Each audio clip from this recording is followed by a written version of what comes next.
가끔 궁금합니다. 농한기라고 불렸던 옛날의 겨울. 해는 일찍 떨어지고 늦게 뜨는데 전깃불도 없고 당연히 TV도 없는데 그 긴 시간 잠만 잘 수도 없고 얼마나 지루했을까요?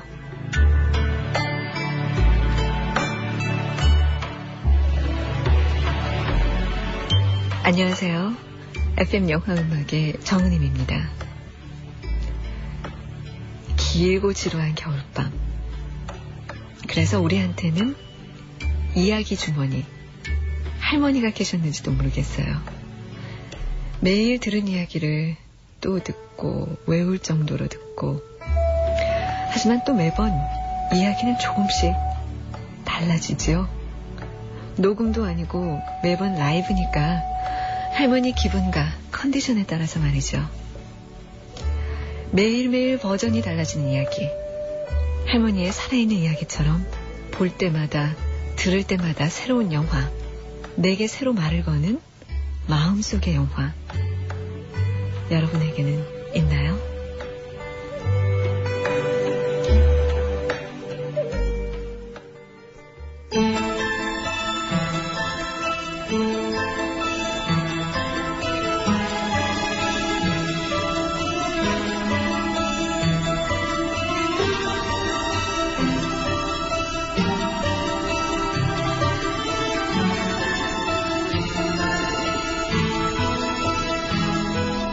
Dancing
FM 영화음악 오늘 첫 곡 영화 아나스타샤 중에서 들려드렸습니다.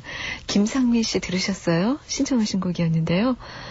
디나 카터가 부른 Once Upon a December 였습니다. 옛날 이야기를 해주게 되면요. 꼭 할머니가 아니라도 이야기 내용이 그날 기분이라든지 있었던 일에 따라서 변하더라고요. 저도 옛날 이야기를 해주다 보면요. 혹시 그날 방송국에서 회사에서 뭔가 기분 나쁜 일이 있었다. 누군가 감정이 안 좋았다면 그 사람이 꼭 등장인물로 나와요. 그 사람의 특징을 가지고 그 사람의 영화가 아니라 제가 얘기해주는 이야기 속에서 돼지가 된다든지 혹은 늑대가 된다든지 그래서 빨간 망토의 이야기 속에서도 교묘하게 삽입이 되고요. 이야기라는 게 그런 것 같아요. 갑자기 할머니의 그 거칠거칠한 손이 등을 막 긁어주시던 그때가 생각이 나네요. 그렇게 옛날 이야기를 듣고 싶은 밤인데요. 지금 가장 긴 밤을 우리 함께하고 있는 거예요. 가장 긴 밤. 밤이 가장 긴 날, 동지. 팥죽은 드셨어요? 막 이렇게 입천장이랑 혓바닥이 될 정도로 이렇게 뜨거운 그 팥죽을 홀 불어가면서 이렇게 먹는 그 맛을 이 밤에 여러분 모두 느끼셨죠? 사실 밤이 가장 긴 날이라는 얘기는 이제부터 서서히 낮이 길어질 거라는 그런 얘기도 되는데요. 지금부터가 가장 깊은 겨울이다. 이렇게 생각하고 있었지만 사실은 내일부터 서서히 태양의 기운이 부활하기 시작한다는 거죠. 가장 깊은 밤이라고 생각하는 시간이 조금만 지나면 서서히 날이 밝아오는 것처럼 바로 우리의 이 세시 풍속 속에 그런 지혜들이 숨어있지 않나 싶어요. 또 오늘 밤이 지나면 그동안 가장 어두웠던, 가장 추웠던 곳부터 가장 먼저 빛을 받고 따뜻해지고 그랬으면 좋겠네요. 박철웅 씨, 서울 노원구 공릉이동의 박철웅 씨. 정은임이라는 이름이 자꾸 틀린다고 예전에 제가 따복따복 이름을 불러줬었다고요. 기억하시네요? 바로 서울 강남구 신사동의 김선우 씨 같은 이런 분 때문에 제가 제 이름을 이렇게 따복따복 불렀던 거예요. 보세요. 정은이의 영화음악 이렇게 엽서에 적어서 보내셨네요. 제 이름이 정은임이라고 이렇게 발음을 아주 신경 써서 하지 않으면 처음 듣는 분은 잘 모르시나 봐요. 자, 정은임의 영화음악이 아니라 FM 영화음악 정은임입니다. 이 담당자 앞으로 편지나 엽서를 보내실 분들은요. 제대로 적으세요. 서울시 영등포구 여의도동 여의도 우체국 43819호고요. 우편번호는 150에 600번입니다. 김선우 씨, 다음에 엽서 보내실 때는 틀리지 말고 제대로 적어서 보내주세요. 자, 인터넷으로는요. www.imbc.com 라디오 FM 영화음악 정은임입니다. 순서대로 밟아오시면 되고요. 그 연말 특집으로 저희가 FM 영화음악 청취자 영화상 준비하고 있는데 청취자 여러분의 의견을 바탕으로 10개 부문 선정했잖아요.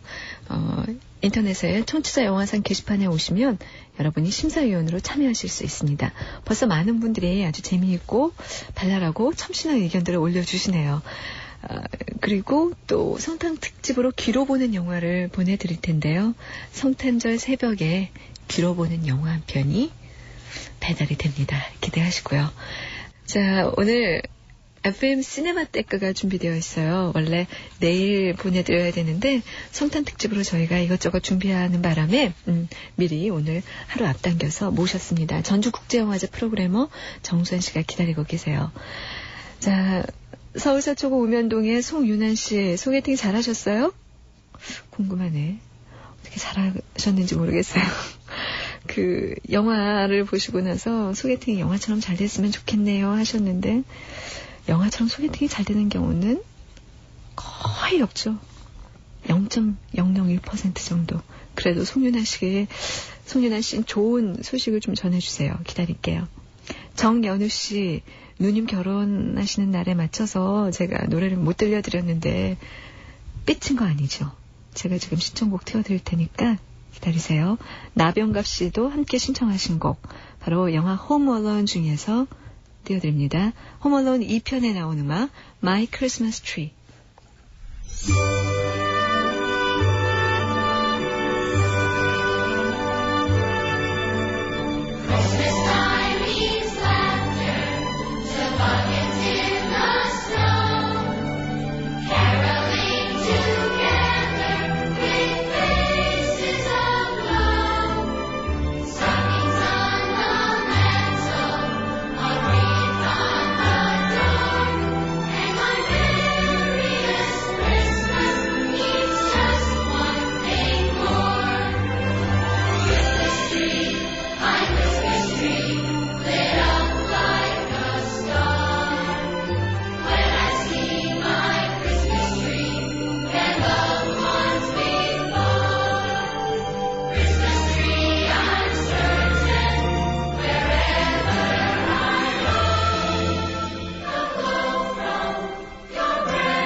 FM 시네마테크.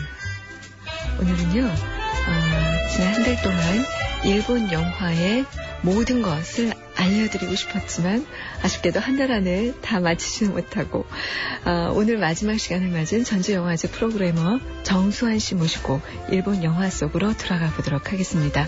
안녕하세요. 안녕하세요. 네.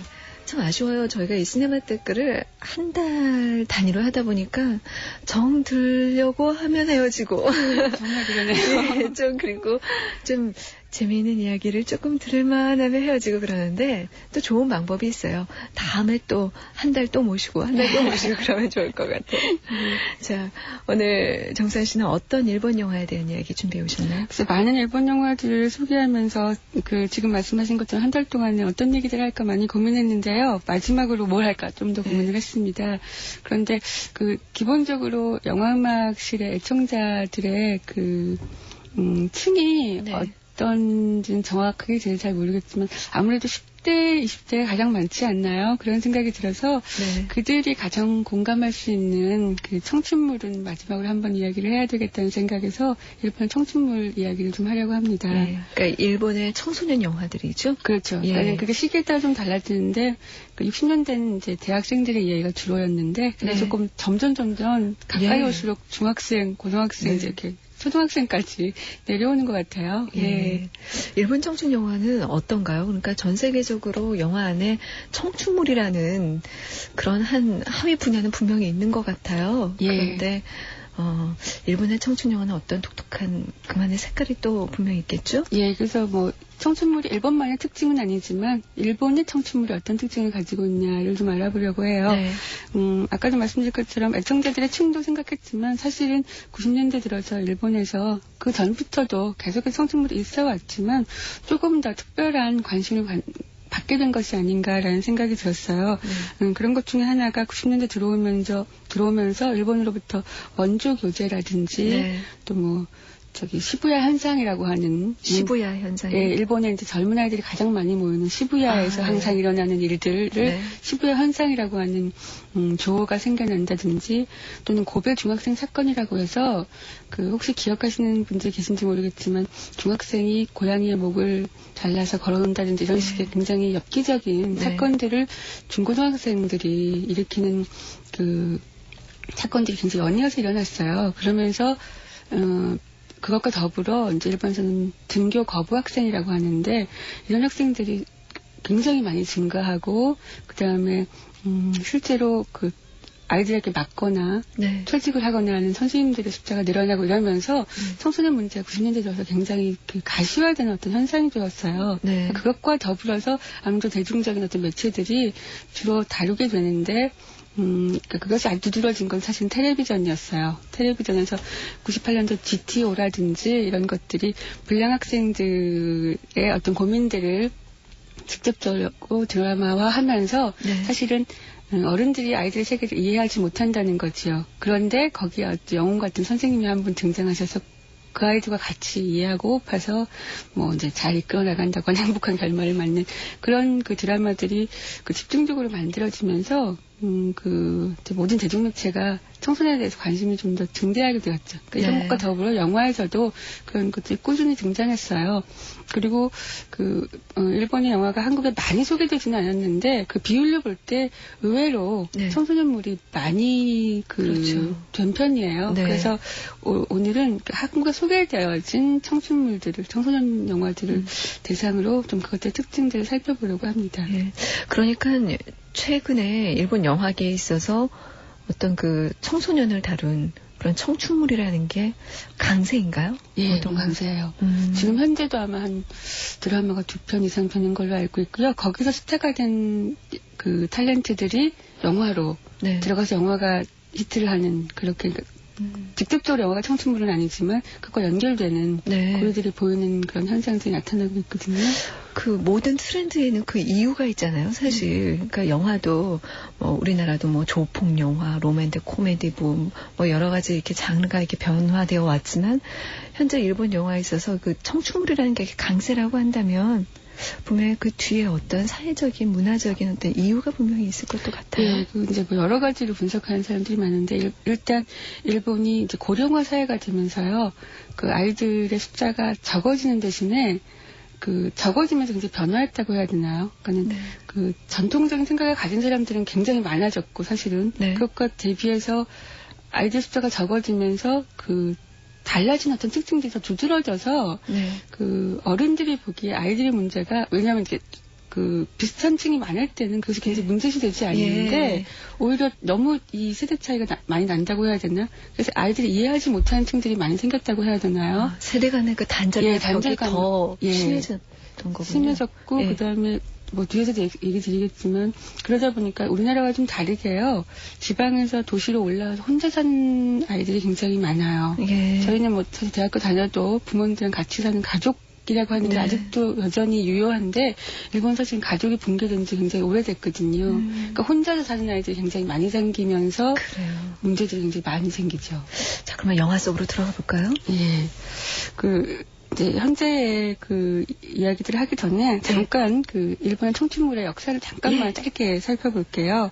어느 나라나 이제 젊은이들의 반항이나 고민 이런 것들을 다루면서 사실 이제 젊은이들이 사실은 기존 세대에 대한 어떤 비판이나 저항의 아주 상징적인 것이 되면서 항상 있어왔죠. 60년대 네. 프랑스 누벨바그라든지 미국 뉴시네마라든지 이런 것과 마찬가지로 일본도 60년대에 사실은 그런 청춘물들이 시작되었어요. 그게 56년도에 이제 미팅 과일이라고 하는 영화가 되면서 영화화되면서 시작되었는데 이것의 기본이 된 것이 사실 태양족 영화라고 하는 태양족 영화. 사실 태양족 소설이라고 하는 것부터 시작되었는데 그러니까 직접적으로 정확하게 이렇게 비유할 수는 없지만 한국에 오렌지족이라고 하는 게 있었잖아요. 네. 그런 것과 마찬가지로 일본에서는 약간 부르주아 계층들이 그 해변에 별장을 네. 가지고 있어요. 네. 그러다 보니까 무대가 해변으로 옮겨가고 해변이다 보면 아무래도 수영복 촬영이라든지 이런 것들을 통해서 성과 폭력이라고 하는 것들이 자연스럽게 따라가고 그래서 그 이전에 보던 전통적인 영화와는 굉장히 다른 영화를 만들게 되죠. 일단 스타일적으로. 네. 그러면서 성과 폭력을 통해서 기존의 어른들의 세상을 비판하는 그런 영화들이 태양족 영화였고 그것이 자연스럽게 60년대에 일본이 텔레비전 등장으로 영화 산업이 이렇게 침체되어 있는 가운데 젊은이들 영화로 사실은 이제 부흥하게 되거든요. 네. 우리가 잘 아는 오시마 나기사라든지 그런 감독들이 젊은이들을 중심으로 영화를 만들었어요. 그런데 참 재밌는 것이 이미 그 60년대 영화 속에 원조 교제라든지 네. 사실은 지금 우리가 청소년 영화 속에서 고민하는 제일 한국인 문제라든지 이런 것들의 문제가 이미 60년대에 젊은이들 영화 속에서 나왔다는 거죠. 그러니까 그 당시에는 사회적인 문제로 크게 부각되지는 않았지만 영화 속에는 나타났다고요? 그렇죠. 그러니까 젊은이들이 나중에 제가 바운스 고개하루를 하면서 얘기하겠지만 원조기다라고 하는 것이 단순하게 여자아이들이 어른들과 성관계를 갖는다라고 하는 것이 중요한 건 아니거든요. 그렇죠. 그것을 통해서 사실 어떻게 생각하면 여자들이 더 정체성이나 주체성을 확인하고 성 중심에 대한 가부장제에 대한 도전이 될 수 있거든요. 그런 어떤 모티브들이 이미 60년대에 생겨났다고 볼 수 있어요. 네. 그래서 어떤 그런 것들과의 흐름과 연관을 가지고 사실은 계속해서 90년대까지 이어졌다고 할 수 있는데 그렇다면 실제로 처음 생겨날 때 사회를 비판하고 저항하겠다는 젊은이의 정신이 일본 청춘문화는 사실 어느 정도까지 되어 있느냐 하는 것들을 살펴보려고 하는 거죠. 네, 그렇군요. 자, 그러면요. 일본 청춘문화의 역사에 대해서 대충 말씀하신 거죠? 네. 그러면요. 음악 한 곡 듣고 나서 또 이야기를 계속하도록 하죠. 자, 어떤 음악을 들어볼까요? 키스 리턴, 기타노 다케시 감독의 영화죠. 조 히사이 씨가 음악을 맡았는데요. 그 중에서 들어봅니다. 키스 리턴.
예, 조 히사유 씨가 음악을 맡은 영화 Kids Return 중에서 Kids Return이었습니다. FM 시네마테크 전주영화제 프로그래머이신 정수환 씨와 함께 일본 영화에 대해서 이야기를 하고 있는데요. 오늘은 최근에 일본의 한 영화적 흐름이기도 한 청춘물에 대한 이야기를 나누고 있습니다. 자, 청춘물이라 하면 우리나라도요. 보니까 한 올해쯤에 그 제작 발표한 걸 보면 내년쯤에는 로맨틱 코미디의 형태로 혹은 뭐 인터넷 소설을 기반한 청춘물들이 꽤 많이 쏟아져 나올 것 같아요. 그런데 어떻게 정 선생님께서 보시면 그 일본의 최근 청춘물과 우리나라의 청춘물과 어떤 차이가 있나요? 글쎄요, 뭐 이제 어떤 차이가 있는지 제가 눈여겨보지 않아서 정확하게 알 수는 없지만, 우리나라도 사실은 청춘물이라고 하는 게 여러 장르가 있는데, 그 중에서 이제 학교물이라고 해야 되나요? 학교를 배경으로 하는 영화들이 이제 사실은 주류를 이루는 거죠. 근데 그거의 시작이 사실 여고괴담 이런 것들로 시작이 됐어요.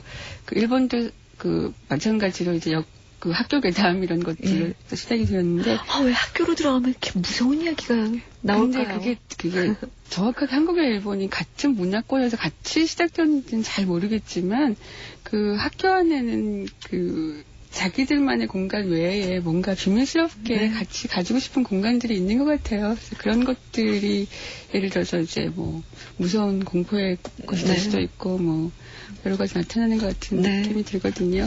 그런데 우리가 일본 영화를 받아들일 때요, 항상 우리나라에 수입될 때 한 5년에서 10년쯤 지나서 우리나라에 오잖아요. 그러니까 어떤 시대성을 느끼지 못하고, 그러니까 붉은 돼지만 하더라도 10년 전 영화 아닙니까?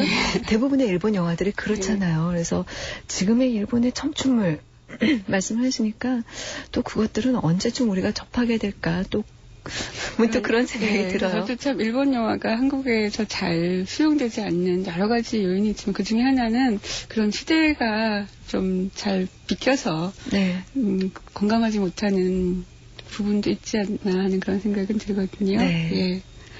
그러면은 이제 금방 노래를 들은 키즈 리턴으로부터 좀 얘기를 해볼까 합니다. 오늘 말씀드릴 영화가 키즈 리턴, 일단 바운스, 고기하루, 릴리슈슈의 모든 것, 고 배틀리와 이렇게 5개 정도가 되는데요. 그 중에서 키즈 리턴은 가장 전형적인 사실은 청춘물이라고 해야 되나요? 보통 청춘물이 아까 말씀드린 어떤 사회에 대한 저항 같은 것도 가지고 있지만, 사실 자기 청춘에 대한 노스탈지아 같은 것도 있거든요. 이 키즈 리턴은 기타노 다케시 자신이 사실은 자신의 청춘에 대한 노스탈지아처럼 만든 영화이기도 하지요. 신지라고 하는 학생과 마셀라고 하는 학생, 그러니까 학교에는 전혀 취미가 없고, 소위 말하는 불량소년이죠. 아이들에게 돈을 갈취한다든지, 이런 두 아이가 어떤 사건의 계기로 권투를 배우게 되고, 하나에는 이제 권투라는 것을 통해서 자신을 어떤 희망을 갖게 되고, 하나에는 이제 폭력 세계에 들어가면서 거기서 두목이 되기 위해서 어떤 그 희망을 가지고, 그 두 아이들이 굉장히 열심히 그 안에서 노력해서 살아가보고 또 뭔가 성취해보려고 하지만 결국은 그것을 이루지 못하고 좌절하고 말지요. 그래서 맨 끝에 이렇게 자전거를 타고 교정을 돌면서 다시 사실 돌아오는 키스 리턴 하면서, 하지만 희망을 잃지 않고 다시 한번 시작해보자, 아직 시작되지 않은 것이다 라고 하는 영화를 끝나는데요. 지금 뭐냐면은 청춘이란 것은 언제든지 실패할 수 있다. 그래서 청춘이 아름다운 거다. 하지만 그 실패를 알고 디디고 일어날 때 굉장히 희망적이다라고 하는 아주 전형적인 그 청소년 영화의 기본 틀을 가지고 영화를 만들었어요. 이게 96년이거든요. 그래서 96년까지만 해도 그런 정도였거든요. 97년에 바운스 고기하루라고 하는 일본의 이제 원조 교재라고 하는 것을 테마로 해서 영화를 만든 이 영화 속에는 일반적으로 청춘물이라고 하는 것은 남자아이들의 세계만을 항상 다루면서 사실 성차의 문제도 굉장히 많이 들어왔었는데, 여자 고등학생 아이들의 이야기죠. 그래서 미국을 떠나고 싶어하는 한 아이와, 또는 돈을 필요로 해서 항상 남자와 만나지만 사실 자기 원칙 똑바로 있어요. 절대 섹스는 하지 않죠. 그러니까 술을 마시거나 하지만 그 이상의 것을 요구할 때는 총으로 쏜다든지 이런 식으로 일반적으로 원조 교제라고 하는 것이 굉장히, 물론 나쁘거나 양쪽에 다 문제가 있는 것처럼 얘기하지만 원조 교제라고 하는 것을 다루는 것이 아니라 원조 교제라고 하는 현상을 일으키는 일본의 사실 굉장히 물질적인 어떤 그 만능주의, 자본주의의 잘못된 점, 그 소비 만연주의 이런 것들을 비판하면서 더 나아가서 그것들을 여자들이 왜 성으로 풀려고 하느냐, 성으로 도전하느냐, 그래서 굉장히 가부장적으로 그 억압되어 있는 그 제도 안에서 그런 남성들에게 사실 도전하는 이런 것이라고 하는 것들까지를 그 보여주는 그 바운스 고갤이라고 하는 영화가 있었지요. 그런데 이제 이 영화에서도 한계점이 뭐냐면은 남자가 등장하는데 그 약부자가 등장해요. 그러니까 이 아이들이 위험에 처했을 때 항상 다 도와주는. 그래서 결국은 굉장히 이 영화가 뭔가 여성을 통해서 계몽하고 뭔가를 보여주려고 하지만 그것이 남자들의 틀 안에서 더 이상 벗어나지 못한다는 한계를 가지고 있는 이제 그런 것들을 말해주는 영화이고요. 그 다음에 등장한 영화가 이제 2001년에 막 쏟아져 나오는데 릴리 슈슈의 모든 것이라고 하는 영화예요. 이 영화는 마찬가지로 일본의 중학교에서 가장 행해지고 있는 이지메라고 하는 그 괴롭힘 또는 여기서도 원조교제가 나오죠. 원조교제 살인 또 심지어는 살인까지 저지르게 되는 그런 중학생들의 아주 고민 속에서 이 주인공이 탐닉하게 되는 것은 릴리 슈슈라고 하는 이제 가수지요. 가수의 팬사이트를 자기가 만들면서 어떤 한 세계에 탐닉하게 돼요. 그래서 이걸 일본의 어떤 오타쿠 문화라고 하는 것과 사실 연결지을 수 있는데 사회가 굉장히 어려워지고 힘들어질수록 밖으로 나가서 그것을 풀고 해결하려고 하는 것이 아니라 그것을 피해서 사실 자꾸 안으로 들어가려고 해서 혼자만의 세계에 몰입하고 마는 사실 그래서 전혀 해결되지 않는 사회의 어떤 문제들이 계속되고 있는 일본의 해결되지 않는 사실 이제 이런 게 나중에 해결되지 않는 공포로까지 이어지는데 그런 문제들을 릴리 슈슈는 인터넷과 일본에서 아주 대중들이 탐닉하고 있는 자기만의 세계화를 통해서 청소년의 문제가 사실 어떤 문제 해결점을 정확하게 지적해내지 못하는 그런 한계점을 보여준 영화들을 만들어냈죠. 이와 슌지 감독이 어디선가 자신의 유작을 하나만 꼽으라면 이 릴리 슈슈의 모든 것을 꼽을 시다라고 이야기를 했었던 걸로 기억을 하는데 이 릴리 슈슈의 모든 것은 뭐랄까 굉장히 답답해요. 그러니까 완전 추구가 꽉 막힌 그 젊은 세대들이 막 이렇게 절규하는 것 같은. 일본 영화가 그러니까 아까 전에 말씀하셨듯이 바운스 이전에 키즈 리턴만 하더라도 희망을 보여주는데 최근 영화로 갈수록 어디도 도망갈 곳이 없다, 출구 없다 이렇게 막 느낌표를 막 날리고 있는 것 같은 그런 영화들이 있어서 심지어 일본의 감독들도 그런 것들이 굉장히 많이 지적해내요. 오늘 제가 설명 안 했지만 해충이라고 하는 영화도 사실은 그렇고 위험한 청춘이라고 하는 영화도 그렇고 문제는 굉장히 많이 제기하고 그 안에 정말 괴로워하는 아이들이 있다는 것은 분명히 보여주는데 그것이 그래서 도대체 어떤 식으로 해결되어야 하는 것이냐라고 하는 그 해결점을 절대로 말해주지 않거든요. 예를 들어 뒤에서 제가 고나 배틀로얄도 말하겠지만 그 장면들 영화 속에 뛰어가는 장면들이 굉장히 많이 나와요. 그러니까 일본에서 간바레라고 그러니까 힘내라라고 하는 말을 굉장히 많이 하거든요. 근데 무엇을 위해서 왜 힘을 내야 되는지를 모르고 왜 어디로 뛰어가야 되는지 모르고 그것이 해결책이라고만 말해주는 그런 정말 어떻게 생각하면 정말 절대로 해결될 수 없는 그런 짐을 지고 있는 게 일본 현재가 아닌가 하는 그런 생각이 들거든요. 저는 개인적으로 또 일본 청춘물들을 보면 조금 섬뜩해지는 게 거기에 나오는 장면들이 혹은 일본 청소년들의 문제가 한 10여 년쯤 지나서 우리 여기에서 다시 일어나고 있잖아요. 그래서 참 마음이 안 좋은데 여하튼 우리 음악을 한번 듣고 또 이야기를 계속하도록 할까요? 보통 그 청춘물에서도 분명히 성차가 존재하고 남자 위주의 청춘물이 쭉 진행되기 마련인데 이 영화는 다르다고 말씀하셨습니다. 바운스 중에서 한번 들어볼까요? 가와사키 마사히로가 영화 음악을 맡았는데요. 시부야의 새벽 풍경과 함께 고즈넉하게 깔리는 영화 음악이라고 합니다. 한번 들어보죠.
영화 바운스 중에서 가와사키 마사히로의 영화 음악 들으셨고요. 이어서 윤세영 씨가 신청하신 바로 그 곡이요.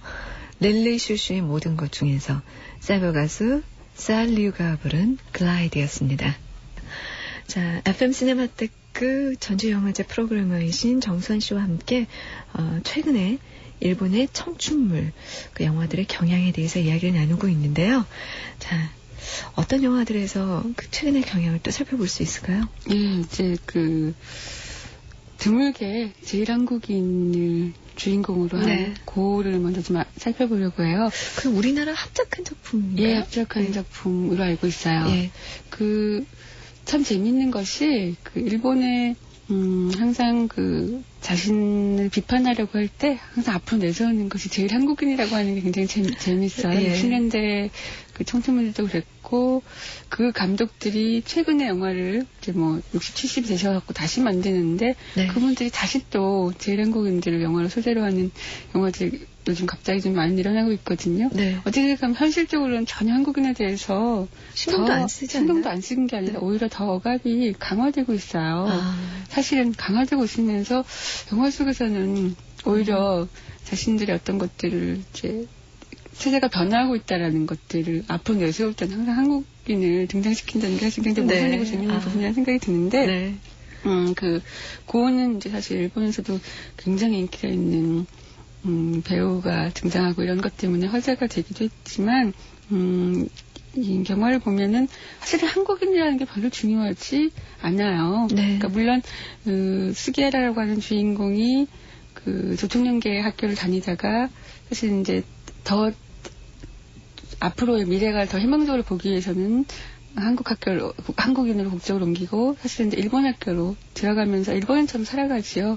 그래서 평상시에는 별로 어려움을 못 느꼈는데 사랑을 하게 되면서 자신이 한국인이라고 하는 것이 굉장히 걸림돌이 된다는 것을 느끼게 되면서 이제 한국인에 대한 문제들을 생각해내는, 그래서 젊은이의 문제 안에 한국인이라고 하는 문제를 하나 더 집어넣는데, 이 영화는 그런 것보다는 오히려 더 중요한 것이 뭐냐면은 대사 속에 원 안에 있으면 안전한데 그 밖으로까지 나가려고 하는 것이 권투다라고 하면서 아버지가 권투 선수였던 아버지가 아이에게 하지만 안전하게 안에만 있지 말고 밖으로 나가라고 하는 이야기를 자꾸 해요. 사실 일본이 섬 안에 있으면서 너무 안전하게만 도전하지 못하고 그래서 오히려 어떤 문제들이 해결되지 않았다고 하는, 그래서 밖으로 나가면 뭔가 어떤 추구가 보일 수도 있다라고 하는 것을 사실 뭔가 제시해주는 그런 면에서 어떤 지금까지의 청춘물보다는 조금 한 단계 나가는 것처럼 보이는, 그래서 맨 처음 영화가 뭐냐면 이 배짱이라고 하나 용기를 테스트하기 위해서 전철이 올 때 기다렸다가 전철보다 더 빨리 달려가는 것으로부터 영화가 시작되거든요. 지금 뭐냐면 뭔가 계속해서 그 목적이 무엇인지는 모르겠지만 어쨌든 안에 있는 것보다는 이제는 우리는 밖으로 나가야 뭔가 문제가 해결된다고 하는. 그래서 그냥 열심히 뛰기만 해라. 무서운 권력으로부터 또는 그것이 무엇인지 모르겠지만 우리가 쫓아오는 것으로부터 멀리 도망갈 때 뭔가 우리에게 희망이 보인다라고 하는 것들을 보여주는 그런 젊은 영화라고 할 수 있고요. 그 다음에 이제 중학생들을 주인공으로 사실 가장 큰 화제가 되었던 영화가 2000년도에 만들어졌던 배틀 로얄이라고 하는 영화죠.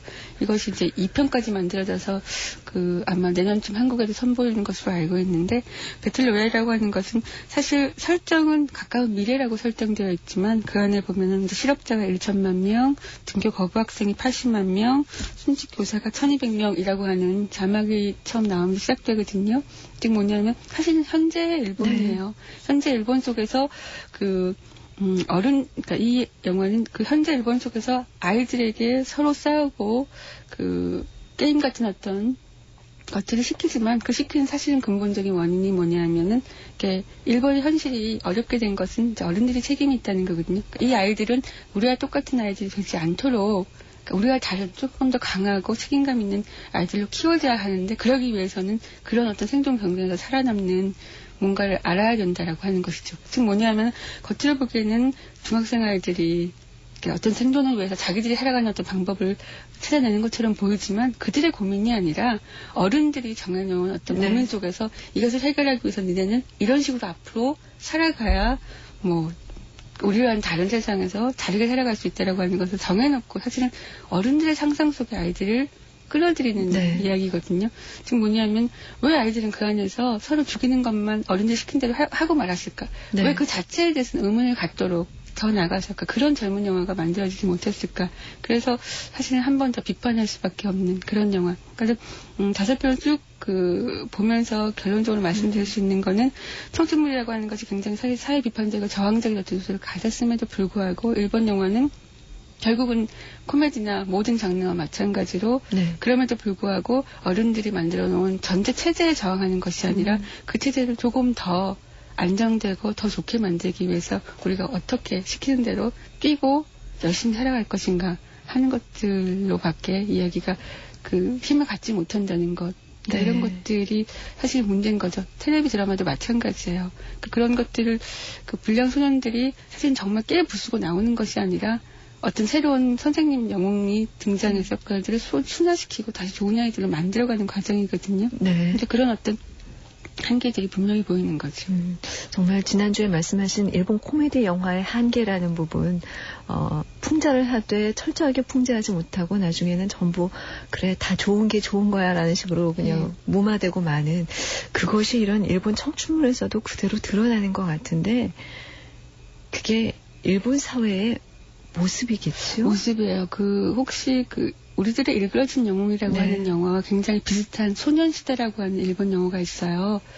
굉장히 같은데도 보면 차이를 굉장히 많이 느끼는 영화거든요. 그 두 개만 비교해봐도 일본이 얼마나 밖으로 나가고 싶지만 나가면 사실 어쩌면 거기서 죽음일 수 있기 때문에 네. 알면서도 어쩌면 해결하지 못하고 안정된 사회 속에 그냥 눌러 앉으려고 하는 그런 것들이 특성일 수밖에 없지 않나 하는 것들을 생각하게 돼요. 예, 그렇군요. 자, 한 달 동안 일본 영화에 대해서 이러저러한 말씀들을 해주셨는데, 일본에서 공부를 하셨죠? 예. 정수환 씨 같은 경우는, 거기서 한 몇 년 동안 생활을 하셨나요? 3년 있었어요. 3년이요? 예.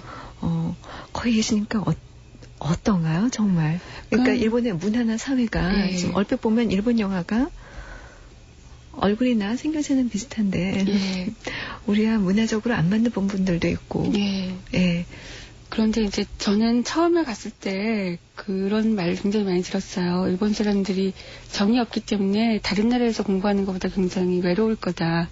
근데 실제로 처음 얼마간 굉장히 외롭더라고요. 왜냐하면 학교를 가도 절대로 먼저 말을 붙이는 사람은 없어요. 네. 몇 번 봐도 내가 먼저 인사를 하면 굉장히 반갑게 대꾸를 해주는데 네. 자기네가 먼저 인사를 하는 경우는 거의 없어요. 네. 그리고 오늘까지 굉장히 친하다가도 내일 다시 만나면 언제 우리가 어디까지 친했냐는 식으로 다시 돌아가는 사람들도 많고 네. 우리 한국에서 가졌던 인간관계랑 너무 틀리기 때문에 굉장히 사실 처음엔 힘들고 외로웠거든요. 네. 근데 그 나라가 참 재밌는 게 시스템이 굉장히 확고하게 돼 있어서 잘 돌아가요. 네. 그러니까 어떻게 생각하면 남한테 피해도 안 주고 나도 피해를 주지 않는다면 터치 안 하잖아요. 그러니까 네. 처음엔 어떻게 생각하면 굉장히 관계가 냉정하기 때문에 외롭고 힘들지만 그 시스템 익숙해지면 불편함이 없어요. 그렇군요. 그러니까 어떻게 생각하면 사람들이 외롭다 하면서도 그 속에서 나오지 않으려고 하는 것이 일본 문화가 아닌가 그런 생각이 들어요. 그게 편리하고 이제는 예. 입맛에 맞는 거군요. 예. 일본의 영화 관객들은 어떤가요? 영화 관객은 제가 참 부러운 것 중에 하나가 층이 굉장히 다양하다는 거예요. 네.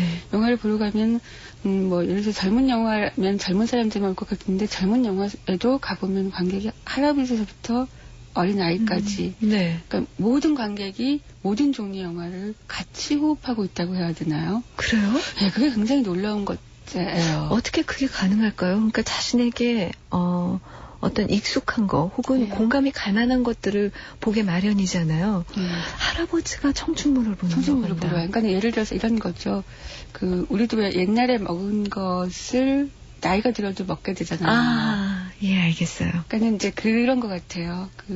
영화에 대한 네. 익숙함이 우리보다 훨씬 오래전부터 있었던 사람들이라서 영화를 즐기는 폭이 훨씬 더 넓다고 해야 되나요? 네. 그리고 우리로 말하면 예술극장 같은 네.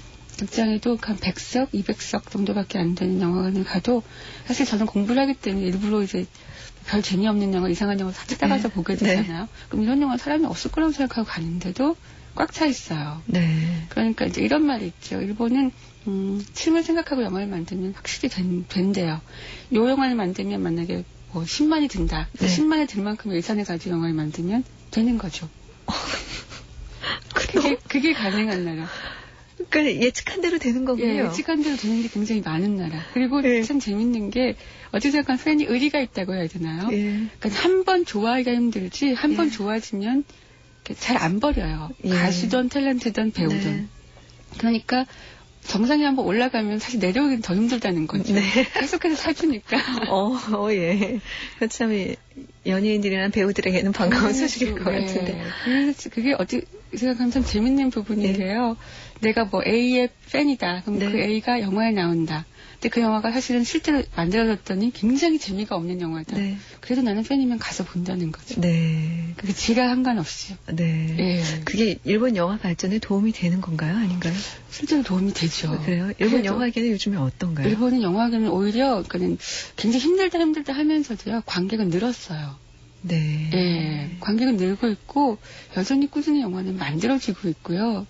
그래서 그 최고 황금기와 비교해서 자꾸 쇠퇴하고 있는 것이 아니냐, 산업이 잘못되고 있는 것이 아니냐 우려는 계속 나오지만 의외로 여전히 건강하게 영화는 잘 돌아가고 있는 편이거든요. 네. 그런 것들이 어떻게 생각하면 그 영화를 사랑하는 기본적 문화를 사랑하는 네. 확고한 층들을 가지고 있는 거라 참 부럽다는 생각이 들 때가 있어요. 예. 일본의 영화 관객도 지금 얼핏 들으니까 프랑스의 영화 관객과 조금 비슷하다는 생각이 드네요.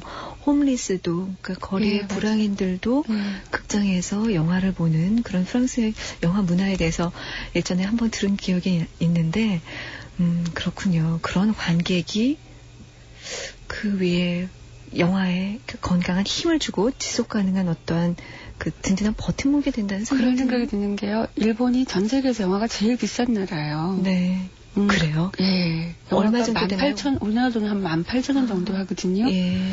그럼에도 불구하고 그렇게 사람이 많다는 거는 영화에 대한 일단 뭐 관심도 많을 거고, 물론 이제 그 우려는 많죠. 옛날보다 그 다른 매체로 뺏기는 것들이 많기 때문에. 그럼에도 불구하고 여전히 그 사랑하는 사람들이 많기 때문에 이어져 나갈 것이다라고 하는 확신들을 가지고 있죠. 일본 사람들이. 그렇군요. 자, 한 달 동안 일본 영화의 임무정호에 대해서 알려주신 전주영화제 프로그래머 정수환 씨 정말 고맙습니다. 아유, 저야 정말 고맙습니다. 예. 저도 정말 즐거웠습니다. 예, 그러면 다음에 또 뵐게요. 네, 고맙습니다. 예. 자, 배틀로얄 중에서 한번 들어봅니다. 바흐의 G선상의 아리아 들려드리죠.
책 FM 영화음악.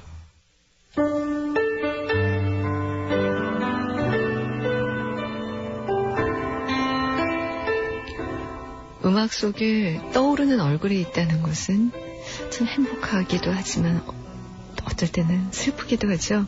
김영철 씨, 이 곡을 듣고 또 떠오르는 얼굴이 있나요? 오늘 마지막 곡입니다. 김정규 씨, 경민정 씨가 신청하셨는데요. 영화 러브레터 중에서 윈터 스토리와 함께 인사드릴게요. 안녕히 계세요.